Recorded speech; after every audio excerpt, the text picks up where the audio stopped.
कक्षा 10 प्रश्नावली नंबर 8 त्रिकोणमिति का परिचय। अब त्रिकोणमिति का परिचय तो सबसे पहले अपने को पता होना चाहिए त्रिकोणमिति है क्या। तो अपन हेडिंग बनाते हैं त्रिकोणमिति।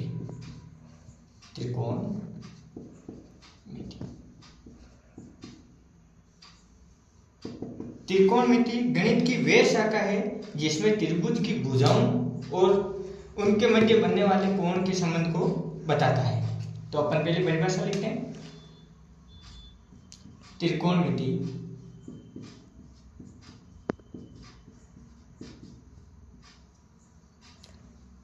गणित की वह शाखा है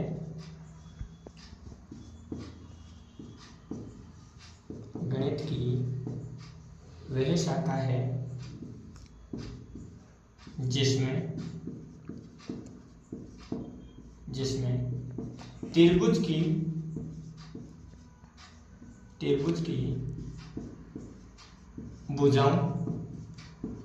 की भुजाओं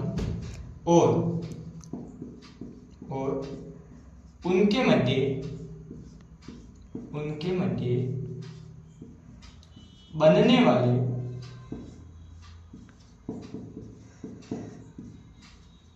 कोण के बीच संबंध को दर्शाता है। जैसे अभी अपन ने एक ट्रायंगल बनाया है,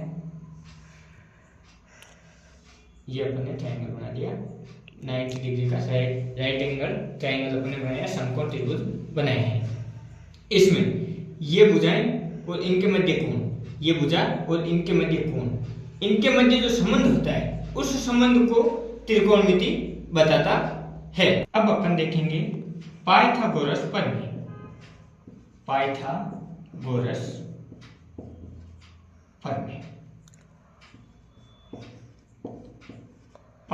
प्रमेय समकोण त्रिभुज के ऊपर अप्लाई की जाती है। तो अपन सबसे पहले समकोण त्रिभुज बनाते हैं।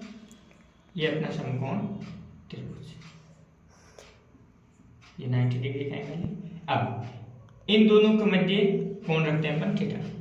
तो अपने को मालूम होना चाहिए जो थीटा है उसके सामने वाली भुजा सदैव क्या होती है, लंब।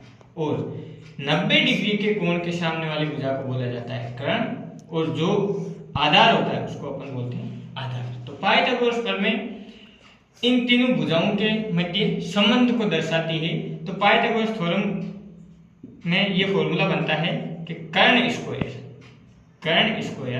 बराबर लंब स्क्वायर प्लस आधार स्क्वायर। अब त्रिभुज में अगर दो भुजाएं अपने को दे रखी हो तो तीसरी भुजा अपन ज्ञात कर सकते हैं। तो जैसे अगर अपने को कर्ण दे दिया है, आधार दे दिया है, लंब ज्ञात करना, तो सेकंड फॉर्मूला अपन निकालेंगे कि लंब स्क्वायर इज इक्वल टू कर्ण स्क्वायर माइनस आधार स्क्वायर। और अगर किसी प्रश्न में अपने को आधार ज्ञात करने का बोले, तो उसके लिए अपना फॉर्मूला हो जाएगा कर्ण स्क्वायर माइनस लंब स्क्वायर। ये होती है पाइथागोरस पकड़ेंगे त्रिकोणमितीय अनुपात। तो त्रिकोणमितीय अनुपात अपने सिलेबस में 6 है। Sine theta, cos theta, tan theta, cot theta, sec theta और कोसेक थीटा। अब इनको भुजाओं के अनुपात में अपने को बताना है। ये तो अपने कोण हो गए और कोण को भुजाओं के अनुपात में बताना है। तो उनके लिए मैं डायग्राम से आप लोगों को बताता हूं।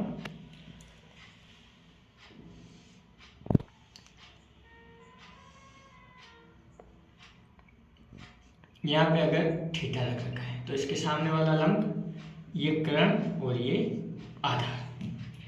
साइन थीटा की वैल्यू होती है लंब बटे कर्ण, लंब बटे कर्ण। कोस थीटा की वैल्यू होती है आधार बटे कर्ण। थीटा की वैल्यू होती है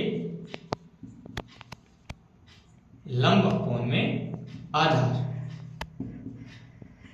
कोस थीटा की वैल्यू होती है आधार अपॉन में लंब। सेक थीटा की वैल्यू होती है कर्ण बटे आधार, और कोसेक थीटा की वैल्यू होती है कर्ण बटे लंब। इनको याद रखने की एक ट्रिक होती है अपनी, इनको याद रखने के लिए एक ट्रिक लगाई जाती है लाल बटे कक्का। लाल बटे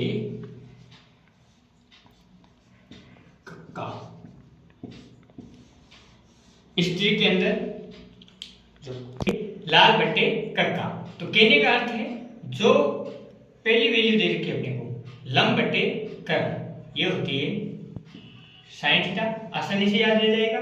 फिर उसके बाद जो द्वितीय वैल्यू दे रखी है आधार बटे कर्ण, ये हो जाएगी अपने कोस थीटा की वैल्यू, और जो अपने लंब बटे आधार दे रखा है ये हो जाएगा अपना टेन थीटा। टेन का उल्टा होता है कोस थीटा, तो आधार बटे लंब जो बनेगा वो हो जाएगा अपना कोस थीटा। आधार बटे जो कर्ण बनेगा वो अपना हो जाएगा सेक थीटा, और कर्ण बटे जो लंब होगा वो अपना हो जाएगा कोसेक थीटा। कोसेक